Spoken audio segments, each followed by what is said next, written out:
Hey yo, it's time to roar, get loud, let's ignite. Jeremy B in the house, we keeping it tight. Every weekday at 11, we ready to ride. Lions Talk Live, come and join the pride. Waking up early, it's that morning grind. Tune in to the show, leave the troubles behind. Jeremy B's the king, with the voice like thunder. Every word he spits, it's a lyrical wonder. Got the lions around, sharp and fierce. When we hear one pride, you can't help but feel your heart pierce. Talking all the topics, keep it real, keep it raw. With a lion's mentality, we're ready for the roar. One pride, it feels right. Jeremy B bringing the heat, morning light. Every weekday at 11, we taking flight. Lions Talk Alive, yeah, we ready to bite. One pride, hear us loud. Jeremy's in the zone, making us proud. This is a Huddle Sports Network broadcast. You can find us on Roku TV, Amazon Fire TV, Facebook, and of course YouTube. Get all your NFL news here first. Hey, that's right. It is Lions Talk with Smoke and Jeremy B. It's PFF Wednesday because it takes 2 days to get these things out. And I have all the grades of the offense and defense. Let's start with the offensive grade. Penei Sewell, a 98.7, a 99.3 in run block, the highest in NFL history. Number 2, Tate Ratledge, 91.4. His pass blocking grade was low, but we didn't get a sack, so I guess that doesn't matter, does it? But look at that run blocking grade, 90.2. David Montgomery, 89.5. In passing, he had a 71.6. In pass blocking, he had a 78.1. In run blocking, an 84.9. Or in running, 84.9. In run blocking, not so much. That's not his job. Amon-Ra St. Brown, 86.9, 84.6 in passing, 66.2, and a run block grade of 70.6.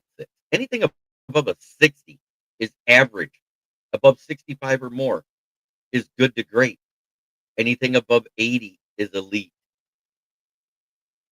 Taylor Decker, 82.9, pass blocking 72.6, run blocking 84.1. Sam Laporta, 81.6, in passing. In other words, his receiving grade, 73.9. Pass blocking, 65.9. Run blocking, 76.6. Jared Goff got a 71 overall. Total passes, 31. 68 total offensive plays.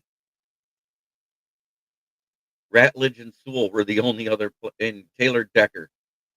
Let's see, Christian Mahogany and Graham Glasgow. We never used a backup, guys. This is crazy. But look at those grades. 71 for Jared Goff, 70.4 for Jahmyr Gibbs, 64 for Mahogany, 63.8. Our lowest guy was Isaac Tesla, and his pass blocking was meh. He had horrible run blocking that game. He did manage one good block, and it was during that long downfield run for David Montgomery when he got caught from behind, the long run there. Jacob Sailors, a 60 overall, and it had to do with special teams. But look, there was only one penalty up there, and it was on Christian Mahogany. I think it was a false start or a hold. I can't remember. That's right, Motown Mitch. I know you hate PFF, but I'm going over it anyways because these grades are pretty damn good. Rudy Fred Peterson, good to see you, brother. Here's a little music for y'all.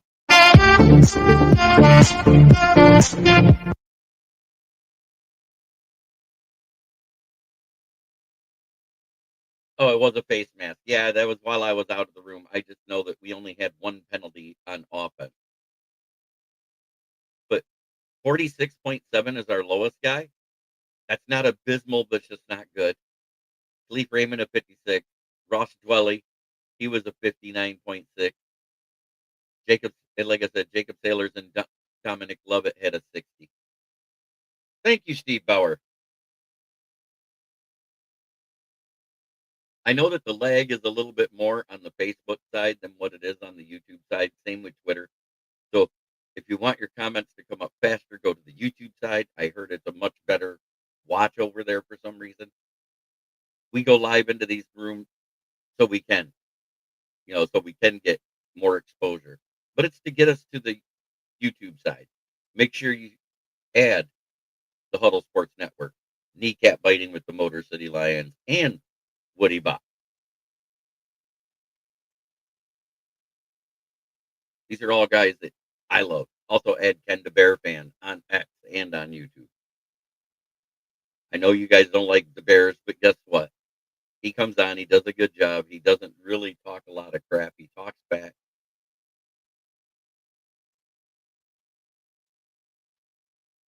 But let's go to the defensive side, and we all know who's probably at the top. And it wasn't Al Qadim Muhammad, but he was close.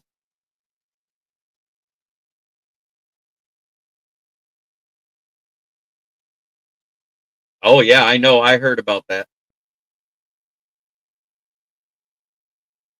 I heard about that. So let's look at the defense. Patrick O'Connor, even though he was the guy that was there, it's crazy. But let's go to the top. Aiden Hutchinson, a 91.8. Zach Cunningham, the backup linebacker, 90.3. DJ Reed, an 83. Jack Campbell, an 80.1. Trevor Nowaski, a 78.2. El Kadim Muhammad, a 74.5. Kirby Joseph, a 63.2. Alex Anzalone, 62.6. Tyrese Wheat, defensive left end, 56.6. Derek Barnes, 56.3, which is weird because I thought he had a really good game. Talik Williams had a good game. Tyler Lacey also had a good game. DJ Reader, not so much. He wasn't as much of it. Roy Lopez, getting worse. Khalil Dorsey, we all know he's bad. That's why he's the fifth guy on the rotation. Brian Branch had a bad game. Terrion Arnold, bad game overall. But I want to say Terrion in the first half was awful, but in the second half, he looked a lot better. There was a lot of games when people were pushing off of Terrion Arnold and they were blaming him for poor coverage. He was in good coverage. They pushed off. I've seen video evidence of it. I went back and rewatched it. And in the second half, he allowed 1 out of 3 catches that went his out of the 3 targets that went his way. Yes, sir. I did hear about that.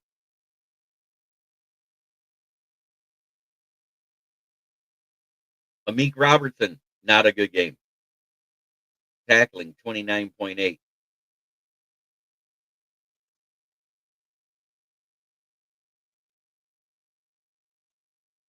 Yeah, that was a smart play.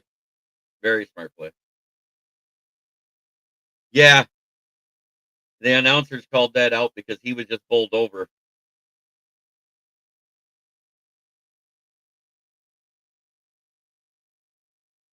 Legal hands to the face on offense is now pass interference. What a deal. Yeah, I know. Let's look at the penalties. Oh, nope, that's the hurries, the sacks. He's credited with 2. Jack Campbell 1. Trevor Nowaski 1. El Kadim Muhammad 3. Alex Anzalone 1. Tyrus Wheaton 1. They had a total of 9 sacks, but 2 of those were shared. Brian Branch getting ran over is somehow. I know it was bullshit.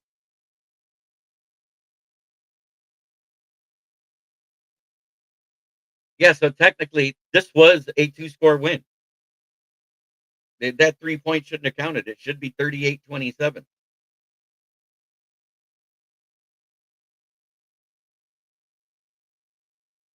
Huh, that's funny. Why didn't you look good versus the Browns?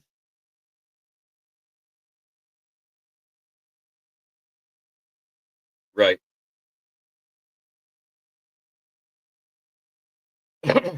I know.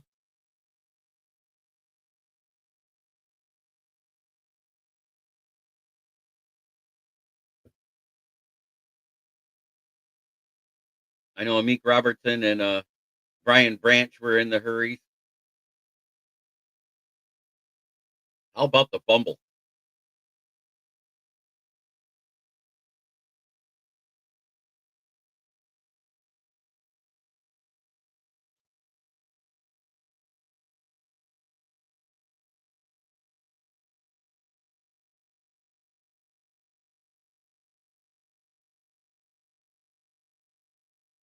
How about the first team in NFL history in 2 weeks, not just Lions history, NFL history, to put up 6 rushing touchdowns, 6 passing touchdowns, and over 900 yards of offense?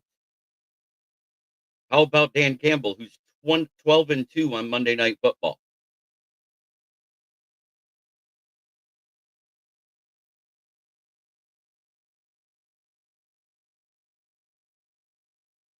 Yeah, I know. It's a double-edged sword, Jim Jackson. Good to see you, brother.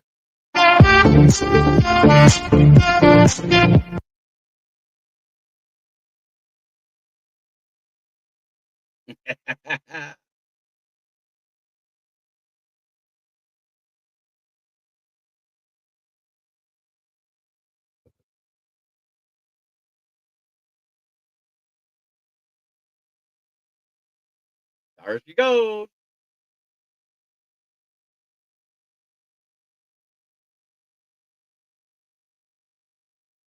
It doesn't matter. There's 3 teams at 2-1 in the division now.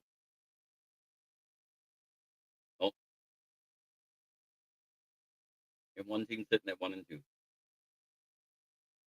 Yep, the other Monday night game we lost, it wasn't him at the helm. That was in 2021. That was while during the 2 weeks he was out. I think our backup was either David Blauer. Yeah, here we go. Here's something, an interesting factoid for you. We played at Ravens twice in the last 3 years. You never know. Don't forget, if you want to do the pick'ems, come in live.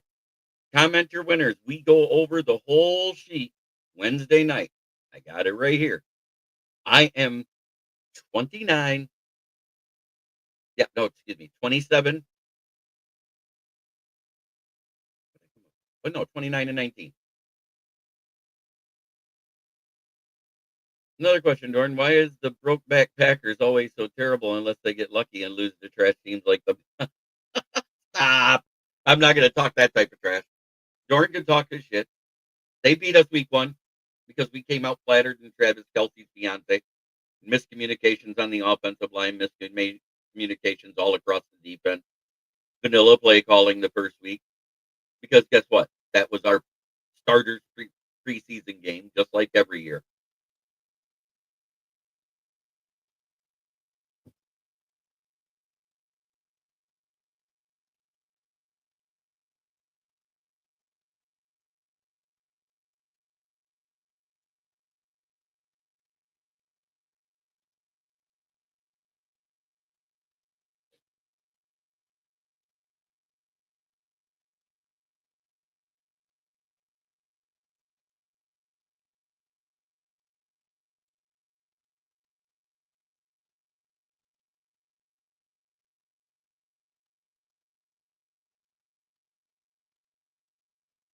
Uh, 2-0, sir. 2-0. Ricky Seacott.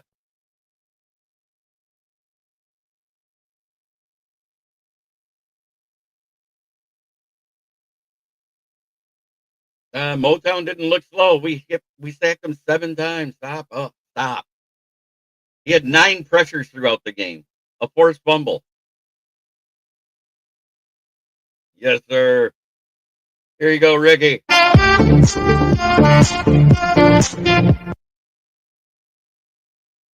Good afternoon, Moonscar.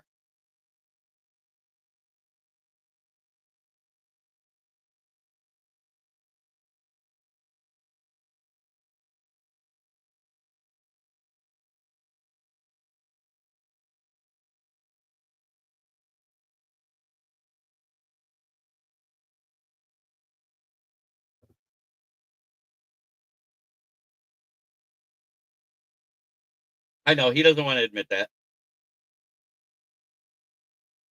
So do I. Calvin Shepard. The Lions are second in the league with sacks with 11.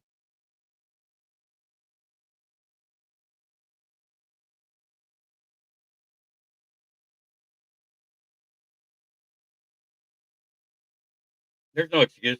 We played horrible. You guys played good. All right, Fred.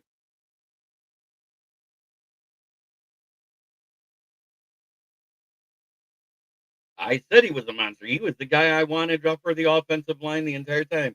Woody Bach, what's up, my brother? So again, there's way more good grades than bad in this PFF.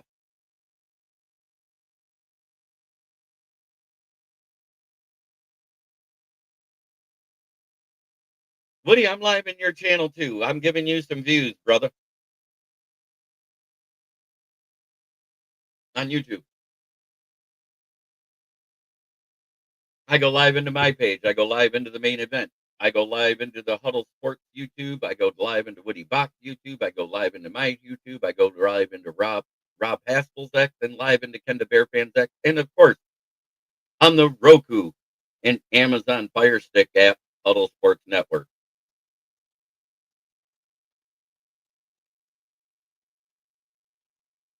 So if you want to see it bigger and actually be able to read it, oh, want a link? I got you.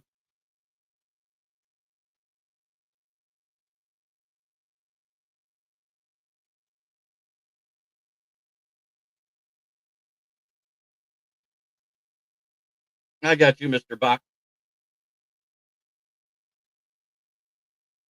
Come on in.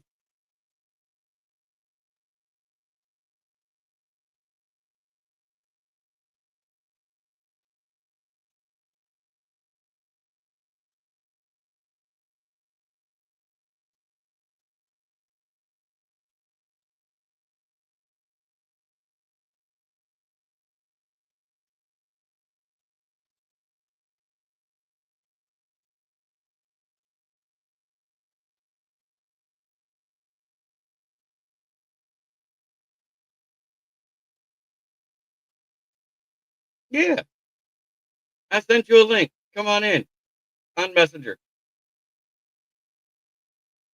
All right. I love it.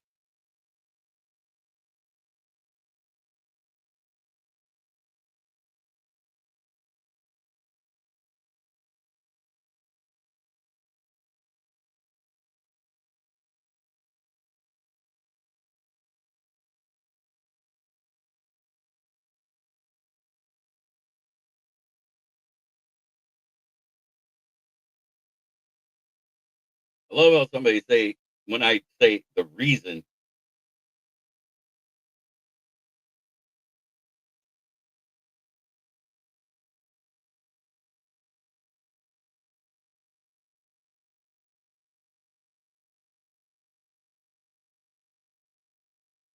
somebody says, oh, no, no, it's an excuse. No, it was a reason.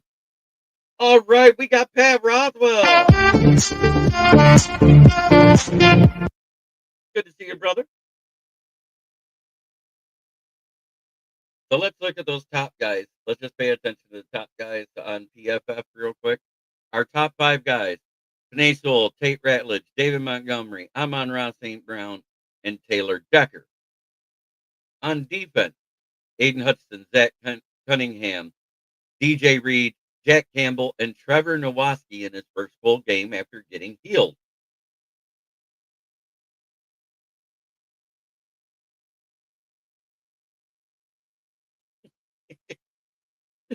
You're not going to live that down, are you, Mitch? Yeah, Walker did good. That was such a great take by him. We're going to go undefeated. Oops.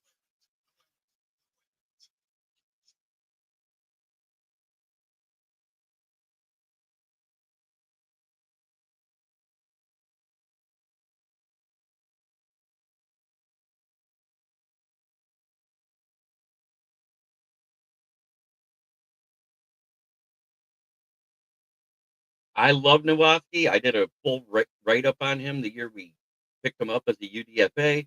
He went to Arizona at the end of the season, was a starter there. Some reason he ended up on the practice squad. The Lions got him back, and he hasn't left since. And I'm glad he's here, and he's on the active roster.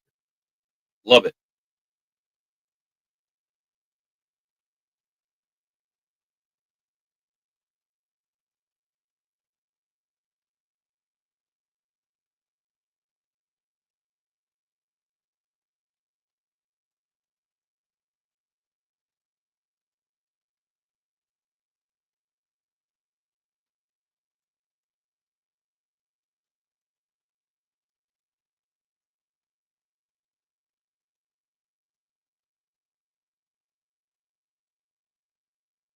He sure does.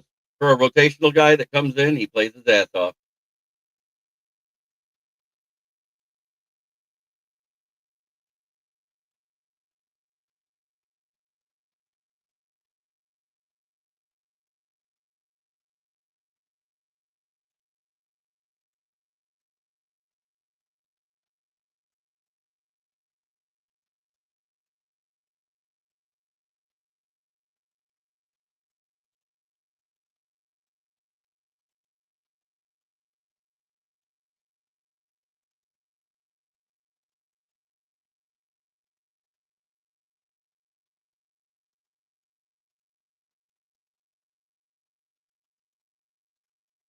Yeah, I heard you. All right, here he is, the one, the only, Mr. Brightside. What's up, brother? Let me get us a little better view here. Hey, What's up? what's going on, bro? I got my solo layout now so it fits into the frame of the overlay. So I Yeah, loaded. Did you see how that looks? yeah. I'm gonna have to resize it for you and make you a double, like triple box in case you have guests, so they Or fit just perfectly. or just make it so it fits just into the frame, and then I can Okay, make a custom layout with okay, smaller pictures and stuff. I know how to do that because like that's my nighttime show, and it got kind of you. fits into the frame. You know what I mean? Yep. So I gotta apologize, man. I like my eyes are messed up from my contacts, and I can't find my Mhm. glasses. So I'm gonna have to Okay. put on my fucking game time woodies. You know what I mean? So My work let's talk a glasses. little bit about this because I pointed this out 2 years ago when we played in Baltimore with Ben Johnson as the offensive coordinator, missing Frank Ragnow with Devin Brown as center. How many points did we put up in that game there, Woody? That was 6, right? Or Yeah. something like that. Yeah. So new coordinator that was a part of the team as an assistant 3 years ago comes in and missing Frank Ragnow and splashing in his special type of plays with Dan Campbell. How many points did we score Monday night? What was it, like 34? We scored 34, 38. right? 38. 38. 38-6. Missing the same all pro center both times. Yeah. What does that tell you? Well, tells us a lot, but it also tells us what Johnny Morton's doing over there using that Ben Johnson's office. I was going through some film, man. A lot of those 12 personnel sets and things like that. You know what? Did a show the other day, and a guy was like, "How is it 12 personnel with 11 people on the field?" Right? And they don't understand that it's one running back, two tight ends, and two wide receivers. Right? Right. We were running exotics on the goal line, bro. We were running I know. options. Like I that's like know. a golden RPOs. rule. Yes. And with the 11 personnel, the Ricky sets, the lucky sets, what happens is it disguises a run and a pass. You know all this, right? But Yeah. it's really just terminology, right? And Baltimore was on their heels. That Baltimore defense is good, bro. What they were doing, this was a different look Lions, man. And if you want to take Terry and Arnold out the thing, like the defense Hey, played well. he was no, he wasn't as bad as you think. I'll bring up the PFF because it was 3 of 5. He was only targeted 5 times. And out of those, the first quarter, it was 2 for 2. The first half was 2 for 2. And one of them he was pushed off on, and they didn't call the offensive PI. So to me, you almost have to take that out of the equation. So it was 2 of 4 passing because in the second half, he only allowed one reception for 11 yards. 44 yards came in the first half. JMO, yeah. So JMO started off hot too, and then they kind of took him out the game. Like it Right. was They put Wiggins on him, the only guy that could keep up with him. And I said that would happen if Wiggins was healthy. Once they put Wiggins on him in man-to-man coverage, all they did was have to roll a safety over top because he's fast enough to stay with them, and that gave the help they need to shut down JMO. And I will say this to your point, that Walker guy for Baltimore, he's like JMO kind of. That man is fast, bro. Like Yes, underestimated. That man can move. I'm just not a huge fan of Terrion right now. Like, yeah, okay, but I don't like I him in know that. you're not. I know you don't, but it was 3 of 5 with one pass defended. Gotcha. He did break up a pass. Yeah. And it was only 1 of 3 in the second half. So that means he made adjustments in the game and became better. And the So Lions fans were so mad about the first half, they forgot what he did in the second half. I will say this to your point. There was a couple, like the Mark Andrews catches, like I think it was in the second or third quarter, was not his fault. It was Brian Branch's fault. Brian Right? Branch was too far up. He was getting caught out of position. If you look, So well, let me bring that up. Brian Branch was almost ranked the exact same PFF score as Terrion Arnold, yeah, 45.7 and 45.1. But look, run defense, he was better. And that was worse. They had the exact same coverage grade. The exact same coverage grade for Brian yeah, Branch. yeah. So that tells you it wasn't just Terrion Arnold struggling in coverage. No, absolutely. But Absolutely. you know what covered up a lot of that coverage? 7 sacks, 9 QB hits, 9 pressures on top of that. Yeah. Muhammad had a hell of a game, man. I really like what he brought And, to that. and he wasn't our highest rated defender, which is crazy. No. It was Aiden Hutchinson, then Zach Cunningham. DJ Reed, Jack Campbell, and Trevor Nowaski was all rated higher than him because they were Yeah. more consistent through all 3 phases of the defense. When you get to where El Kadim Muhammad struggled, it was run defense, but on tackle and pass rush, he was great. Yeah, And he Steve. was, I'm sorry, man. I yeah, seen go Steve ahead. talking about Ratledge. Ratledge did look a lot better in this game. He still made some mistakes, but he looked good. Only person Where I can really sit here and complain about is Glasgow. Like, and he did what Glasgow he was did. our lowest rated. Yeah, He's been our lowest rated guy every week yeah, on the O line, and everybody wants to point out the rookie who's developing and got better every game so far. And Ratledge almost had as good a score as Kine Sewell this game. Did you know that? yeah. Yo, well, Penny Sewell, I think it had the highest rated run defense ever, as long as Yeah, PFS has been grading people. 99.3. Yeah, So we had 2 players from the north that got the highest ranking in NFL history for their positions. That was Isaiah Rodgers, the cornerback of the Minnesota Vikings. I think he intercepted Jake Browning twice. But look at that grade across the board for Tate yeah, Ratledge, a yeah, 91.4. That's elite. A rookie getting an elite yeah. grade. So Absolutely. I was very impressed with Ratledge's game, especially in the run game, which is where, guess who he's learning from? The guy right next to him. So one thing the Packers did that worked really well against our young guys like Mahogany and Tate is they did a lot of twisting, right? So A they'd lot of make stunts. contact, yep, and they'd bring the edge around to like the 2-tech, and then it would really cause havoc on our offensive line and a lot of pressure. Baltimore did their homework, but what you notice with this game, if you go back and watch the film, we did amazing with it this time. I know they didn't have Mad Bouquet or whatever his name is. It didn't matter, bro. If he was on the field or he wasn't, Oh, like that offensive line did great. I'm going to say this now. I'm quite sure that entire cast hates themselves right now. Absolutely. Even Mina Absolutely. Kimes said that the Ravens would win 30-28 or something like that. Yeah. Guess Yeah. what? If you take away the field goal that was actually missed that they gave them credit for, we whooped the shit out of them. It was a Yeah. 38-27 game. Yeah. I think on both sides of the ball in the trenches, it wasn't as close as the score made it out to be. Baltimore's a great team. 7 sacks on Lamar. 7 Never sacks. done before. And I- we're one of the first teams in the NFC to beat them in a primetime game. That, and then I read something about them at home, 90+ yard drives. There hasn't been one since like 2004 or something like that. And we had 2 of them. Yeah. Like, One, that's amazing.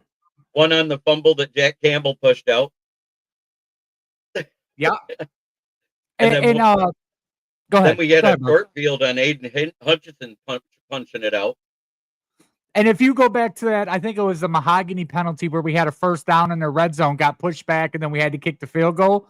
Like, you know what I mean? Shit like that's going to happen. Shit like that's going to happen. He's a young guy. He's going to make that Yeah. mistake. It was a face mask. It's night and day from week 1 to week 3. And I like seeing the progress. It was night and day from week 1 to week 2. And I said that would Yeah. happen. I said, I don't know how many times I posted in the chat. Everybody was like, man, the season's done. The season's done. And you were one of the ones that was trying to refute it too. And I said, dude, it was week 1 preseason. That's Lions preseason. We go 1-1 every year. We haven't lost 2 games in a row since the 2022-23 season. And that was during that abysmal start when we went 1-7. I won't lie about what I seen out of week 1. It had me worried a little bit. This is what I will say. Calvin Shepard, job well done. The way he has that defense, he reminds me of Dan Campbell a little bit, bro. He's that, you see him on the sideline. We have that, right? I love what Calvin Shepard's doing. Even with Johnny Morton, right? Like he did a great job with the game plan. In Chicago, they look really good. Chicago's defense is good, but this was the Baltimore Ravens. But you want to know what else was different? And I noticed it since week 2, and I don't think anybody noticed. Johnny Morton was on the sideline week 1. He's been in the booth ever since. Yeah. And I think that's so he can look at that defense and how the personnel that they got on the field when they're in the huddle and call plays, the 3 plays that he gives Goff. The final decision at the line is Goff. That he's had that freedom ever since we started winning in 2022, if I remember right. But he gets 3 plays called down to that mic, and he decides which one to call when he goes to the line. Then he looks at the defense, and it calls out the protections and makes the audible if necessary. Hey, that's another thing with Goff. I really liked at the line of scrimmage when he was running his motions and he could tell what defense it was right away. And just like if you look at him and St. Brown, like before the ball snapped, he knew where he was going to throw it, and it was a perfect throw. If you've seen it, put him into motion, seen him follow, knew it was man coverage. He had a one-on-one with St. Brown. A lot of times they had the DBs coming up to the line of scrimmage and sending linebackers to cover St. Brown. Linebackers can't cover St. Brown. And here's the difference. I want to talk about a certain player. We got King, Butterfingers Henry with 4 fumbles through 3 weeks. Yeah. Now, all 4 of them have been perfect defensive plays. I'm not taking anything away from that. They've been trying to use them a lot and not having success because teams are focusing and sending 2 and 3 bodies at them. They're not letting one guy tackle them alone anymore because everybody knows how elusive he is and how good he is at stiff-arming the single guy. He's like Marshawn Lynch that way. You put one guy on him, he's breaking out of that 90% of the time. But this is exactly like the Titans season when he set the record for carries that year and yards. Remember that? Yeah. He had 12 fumbles that year, and everybody forgets it. Yeah. And that was all the same thing. Perfect defensive plays, batting the ball out, helmet to ball. What coaches preach. Yeah. Yeah, that knockout really changed. I mean, the game was good as it was, but that really, like, you seen Henry on the sideline throw his helmet down and fall. He was having a tantrum. You know what I mean? And it went to the team. You know what I mean? Henry, like bottling Henry does something to the Baltimore Ravens, right? Dave Powers is good. Bateman's is good. Mark Andrews he caught some passes this time, but I mean, he's a good tight end. He's still a top 15 tight end in the league, even at his age. I don't care what anybody says. It's no different than Travis Kelce. Because of their history, you can't put them below that top 15 mark, even though they're not playing it right now. Yeah. Oh, yeah. 100%. That O-line, they're still the Ravens now. I mean, they put up a fight with the Bills. They put up a fight with us. You know what I mean? They put up a fight with the Dolphins, even though the Dolphins were trash, but the Dolphins did exactly what the Bills did on defense and what we did on defense. And that's why all those games, other than ours, was close. Remember, the Bills only beat them by a point. It was 40-41. Absolutely. And the Ravens only beat the Dolphins by a touchdown. Yeah. And they're young, too. We whipped on them by 8, and that was with a gift of 3 points on a missed field goal. Yeah. That was an 11-point win. I don't give a fuck. That's the score I'm going to post from now on. That field goal, bro, like I watched it a million times. I swear that field goal was no good. The It one that they wasn't. made. It wasn't. They freeze framed it. It was a foot outside the goalpost. And even with Bates with the NFL record kick, I mean, he could have you could have pushed him back 10 more yards and he still had enough distance. Right. And It was halfway up the uprights. It wasn't right at the crossbar. yeah. It wasn't like the 66-yarder from Justin Tucker that bounced and went in. Yeah. That boy's got a leg. A leg. Him and Cam Little probably have the two strongest legs in football right now. And I'm talking about the Jaguars kicker that in preseason, because it wasn't regulation, it doesn't count as a record, but it was a 70-yard field goal. Yeah. That's amazing. I don't care what anybody says. 70-yarder? Yeah. Sebastian Janikowski didn't have that leg. Jason Hansen didn't have that leg. Matt Prater, Justin Tucker, Jason Elam, none of them had a 70-yard leg. Yeah, we're seeing a new type of kicker coming to the NFL. These boys, and they're just getting better. I mean, the revolution of soccer in America and how they train these guys and the stuff, the preparation they do, man, like it's just gonna get better and better. Pretty soon they're gonna be kicking it from the opposite 20. You know what I mean? Like, right. Pretty soon an 80-yard field goal will be nothing. yeah. I'd probably say within about 10 to 15 years. Would you agree with that? Yeah, well, you see, like, even when we watch it on TV, they got that green line that says field goal range. Like, that was, like, standard, right? Get within a couple yards of that, or we're just going to throw a it's a 50 to 9 times out of 10 when you see that, it's a 50 to 54-yard field goal that they're setting up for people. Yeah, and it's now it's completely changed. He just kicked it from the opposite 43, and it still had fucking 40 feet of room underneath him. You know what I mean? Hey, Clyde Drexler, what the fuck you wearing goggles for? What's up, Game Larry? time Woodies. Hey, I'm happy to see you here, though, and happy to talk about this game with you because there's a lot of good to talk about, but there's also some bad in the NFL we got to talk about. We saw three teams that had no business winning on this weekend. The first one, the Panthers, blanking the Falcons. And yes, I'm going to keep calling them that because they're 1-2. The only team they beat was the Vikings, and that was when they had J.J. McCarthy playing. Yeah.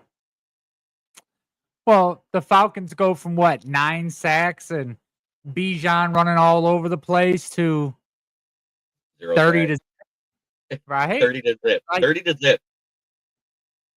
I don't even know. I'm not a big fan of Zach Robinson as it is. I don't like their coordinator, but like that's crazy. They made Bryce Young and the Carolina Panthers look like the Lions. I don't think the Lions beat them 30 to nothing. Like that's crazy. I think they play to the level of their competition. I think that's the problem with the Falcons right now because they're a younger team. They're not coached well. Raheem Morris has not been good there. I think he's on the hot seat.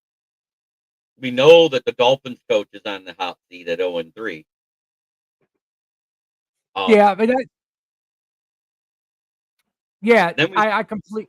Go ahead, bro. Go ahead. And then the next one we saw, there's actually 4 big ones, and I forgot to mention this one. The Bears beating the holy shit out of the Cowboys. Yeah. That was a beatdown. They looked like the Lions versus the Bears the week before in that game. Right. And this is the like the elephant in the room with that game. Eberflus, right? He understands Caleb better than anybody else. And I heard this point earlier, and he fucking plays zone the whole time. Right? Caleb tears him up. You know this man better than any other coach in the NFL, right? And I was told how good of a defensive coordinator he is. Yeah. Yeah. Or then you get to the Browns, right? And I think a lot of people forgot how good the Browns were. Just a couple years ago, they were chose to like compete for the division. They did. Yeah, no, they did. That defense is good. Yeah. That defense is good. That is the number 1 defense in the NFL right now. Yeah. I don't care. And they held the Packers, that high-powered, averaging 27 points a game for 2 weeks in a row. But what? 10. We're going to struggle. I think we're still going to get at least 4 touchdowns in this game, but we're going to struggle to have a game like we did versus the Ravens or the Bears. I'm not going to lie. Yeah.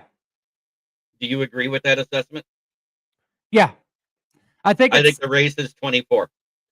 Whoever gets the 24 points first wins, and that offense hasn't scored 24 points yet. yeah.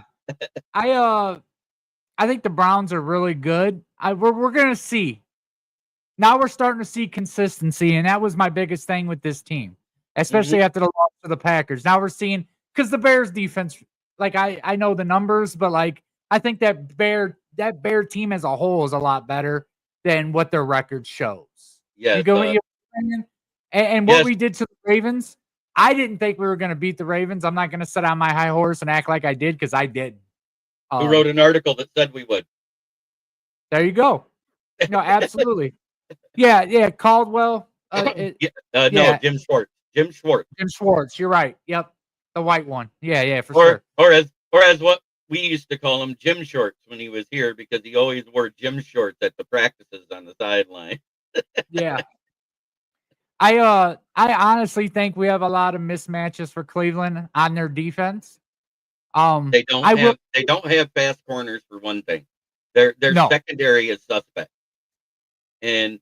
But with that defensive line, which is nasty, it's going to be a test for our offensive line because we haven't seen this type of advanced twisting, stunting, and everything. I mean, the Ravens tried, but we were prepared because we saw how everybody else beat them. We used the game film from the past 2 weeks to beat the Ravens. Yeah. And Calvin Shepard did one thing that we have begged for 4 straight seasons for. 20% of his zone blitzes that he did ran, we ran a spy. Yes. So I think our issue is Mason Graham, you see, is starting to get into a rhythm too. And I'm not saying it because I'm a Michigan man. He's starting to play good. And with Myles Garrett, that's going to be an issue. And I think that's why they drafted Graham, right? It is. They needed somebody to collapse the interior part of the line to make it easier on Myles Garrett. But, are they the number 1 team for sacks right now, if I remember right? I don't know. They might That's be. a good question. Let me look it up. I thought the Falcons had 9 in one game, so I don't. It might be the Falcons.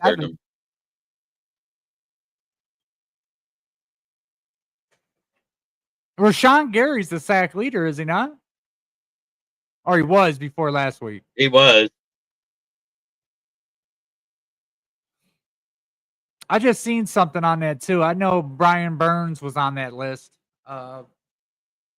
Lions and Denver Broncos are tied with 12. And we are right behind them at 11. So we're technically in third. 1 and 2 is the Rams and Broncos. Number 3 is us with 11. Guess what? Great team is 30th in the NFL in total sacks this year. What's that? The Eagles. They have 2. What the fuck? 2? They have 2 sacks. So I'm just saying, we complained about the pressure in the first week. We got better. What was it? 5 sacks versus Caleb that week in week 2. And then 4 sacks and then 7 sacks this past week, right? It was 0 sacks week 1. We know this. We had what, 5 QB hits in that game and 0 sacks. Guess what the Ravens had Monday night? 5 QB hits and 0 sacks. Right. And I think that was the first, that's the first game in 60 games where they didn't have a sack. Yeah. The Ravens. That's crazy. Yes, I know. I'm saying this because it's important for people to understand how brutal this game was for the Ravens. Yeah. It was brutal on both sides of the ball. Like Ravens are known for their physicality. They're known for their trench play. And really, they just got mismatched in both. The physicality, if you pull up those numbers, I think St. Brown was his run blocking was insane. Yeah, was in 71 or something like that. 70.6, almost 71.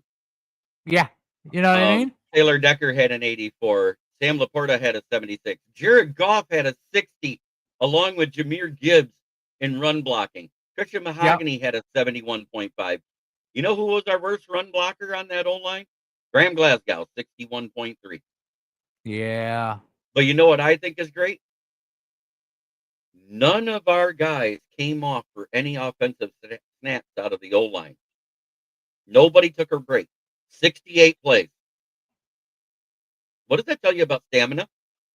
Yeah. Yeah. You can't even call them You can't even call them paper champions at 1-2. You can't call them paper champions at 1-2. You are what your record is. It's the battle of the 1-2s this weekend. That's a big matchup. You got the Ravens going to Kansas City. I think the Ravens are going to end up winning that game. I just do, because I think they're playing outside of this game. They're playing a more complete game than what the Chiefs are playing. The Chiefs only had a complete game versus the hapless New York Giants. Yeah. Whose offensive line has more Swiss cheese than ours had week 1. Yeah, and Chiefs ain't looking good. And let's talk about that. Look at the difference in Daniel Jones playing behind a competent O-line versus what he had in New York. Yeah. He's 3-0. He's 3-0 with the Colts. Who was the one that said this is probably the smartest thing the Colts could have done? Who was the one in the chat that said that immediately? Yeah. No, I hear you. He looks great. It's a system change. Yeah. Right? Complete system change. And he's with the offensive coordinator that won Philly a Super Bowl. He went and worked with KOC too for a little bit. Yeah, but he was just a backup. He was signed like late in the year after he was cut from New York. I think he was only there like a total of 6 weeks. So all he was a practice squad guy. He really wasn't the second guy behind Darnold. He was on the practice squad. And I think they brought him in because other than the Lions, what were they facing the last few weeks? A lot of mobile quarterbacks. They needed somebody that could run that RPO type of offense for the practice squad. It's kind of like what we did just before the Ravens game, and I said that was huge last Tuesday when we signed him to the practice squad. The former quarterback turned wide receiver from the Ravens, Malik Washington. Yeah, I think that preparation of having a guy that can play quarterback and run like Lamar, because he had a similar 40 time. I mean, I think he was like 1/10 of a second slower, but still, you got somebody that has that type of athleticism to practice it against your defense. I've always been very vocal about what I like in a quarterback. I like pocket passing quarterbacks that have legs. You know what I mean? And Being SJ, how are things over in Canada? Oh, he's Canadian? Yeah, he lives over in Toronto area. Oh, it's not too far from us. No, just on the other side of that Windsor Tunnel. Yeah. Yeah, Windsor then Toronto, right? Who? Isn't it Windsor then Toronto? They're kind of like sister cities almost, not quite touching like St. Paul and Minneapolis, but I think it's like Toronto's like the distance from Chicago once you cross the bridge, something like that. About 4 hours from Detroit. Yep, that's about right. Just Lamar is a very talented man. Yep. You see what like Goff needs, like he just gets downplayed so much, and I've been critical of him, but you can see pocket passing quarterback like Lamar has had since he's been in the league. He's had, if not the best, one of the best defenses, one of the best O lines, and you watch how Goff performs, man. Like I'm not the biggest Lamar fan. He's very talented, but like it's running its course. Like Lamar has to start winning. Right. Like for that conversation. It's the same conversation they started to have about Vic in his 3rd and 4th year. Yeah. It's the same conversation. Great talent, but not getting it done when it's needed. A lot of people like that winning gene. Some guys win. Like if you've watched guys competed against guys, competed with these guys, some guys just win. Like they don't have to be the best guy on the field. They just make the plays at the end that really just matter. You know what I mean? And Lamar, he's got it. Same thing with like, I think Allen and Lamar are 2 different prototypes though. Like Allen is just insane.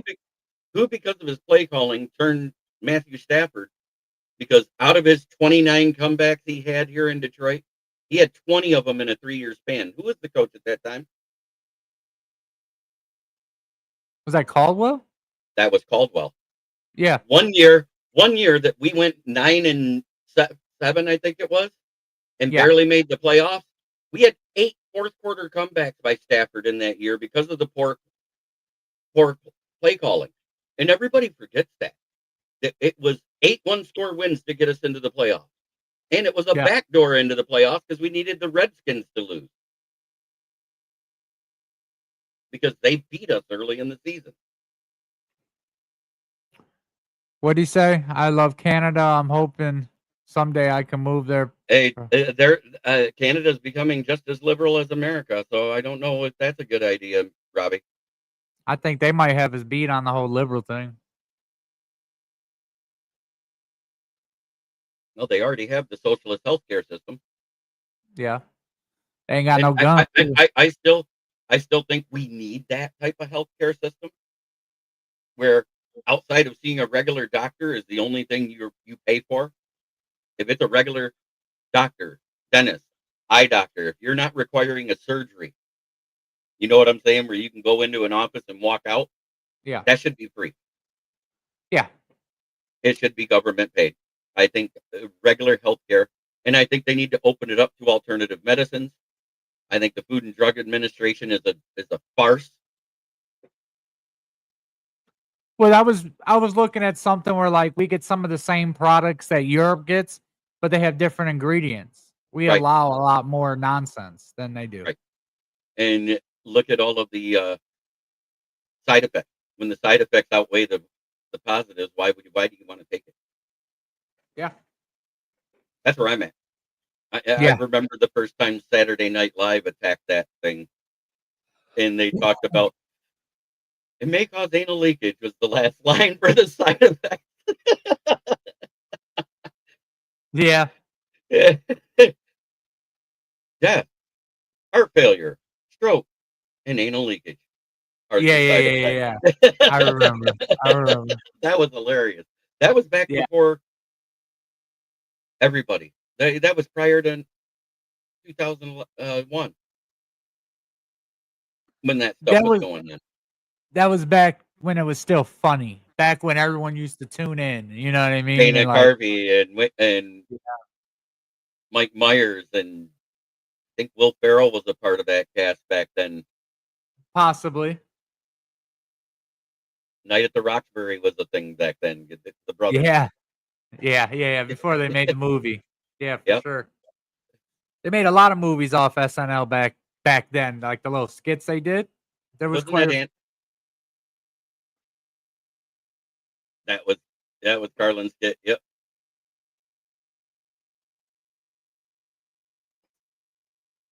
We'll see though, man. I think the Browns game will be good. I really truly believe if the Lions play like they've played the last 2 weeks, though, it won't be as close as a lot of people think. But No, I'm predicting it'll probably be something like a 27-13 or 27-14 win. kind of what I'm thinking. Because that offense isn't that good. No.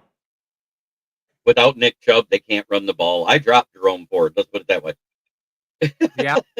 I had to. I picked up that rookie out of Jacksonville. It was a good move. Now, you got to protect golf. We know that. And every team knows that. Get pressure on golf. You can cause some issues for. George Carlin had a lot of skits before everything went to Saturday Night Live. You're 100%. And he was he was probably one of the smartest, if not, he is still the smartest comedian I've ever seen. Yeah. Rest in heaven, George. But hey, we made it through a show. I'm glad you got to join me. Yep. Overall, you see there's way more positive PFF scores team-wide. You know, because like I said, anything above a 60 is good to above average. And below that, there was very few below that number. And the ones that were below that number, they weren't playing the whole game. Yeah. Like Tesla. Yeah. But Tesla, actually, they gave him a poor run blocking grade, but yet I saw him in on both of the David Montgomery long runs, making blocks with Amon-Ra St. Brown. So I wonder if it's just they missed it or whatever, because those guys were blocking downfield. We're talking Kyle Hamilton was taken out. I think Tesla pushed down a linebacker. Yeah, So it was a good game. I wasn't as unimpressed with Tesla's play as PFF was. I think they missed a few that he did because the overall play of that play was mostly starters. Yeah, that's But fair. as always, we got 3 teams at the tie with the same record at the top of the division. And Yeah. I'm not even going to talk shit, but I am going to use the pictures for it. Number 1 right now, because they have the win in the division, it's fuck the Packers. And the Vikings are still skull fucked. And then you got us. And then you got the team that beat up on a bad team with a good record. At 1-2. That's the order.